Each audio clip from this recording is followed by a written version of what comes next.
আমাদের হাতিয়া উপজেলার আজকে বুড়িচর ইউনিয়ন, সোনাদিয়া ইউনিয়ন, সরেশ্বর ইউনিয়নের আমাদের নেতাকর্মীরাদের বাড়িতে বিএনপি এবং আওয়ামী লীগের সশস্ত্র সন্ত্রাসীরা ধানের শীষের স্লোগান দিয়ে হামলা চালাচ্ছে, লুটপাট করতেছে এবং বিভিন্ন জায়গায় গোলাগুলি করতেছে।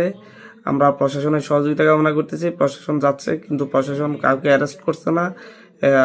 এদেরকে এইভাবে পুরো হামলা চালিয়ে আতঙ্ক তৈরি করা হচ্ছে। মানুষজন খুবই ভীত সন্ত্রস্ত। এই দ্বীপহাতিয়াতে সন্ত্রাসের রাজত্ব আবার কায়েম হয়েছে। সকল সন্ত্রাসীরা বিএনপির ধানের শীষের প্রার্থী মাহবুবুর রহমান শামীমের শেল্টারে হাতিয়াতে এসে এখন একসাথে তারা এই সন্ত্রাসী কার্যক্রমগুলো চালাচ্ছে।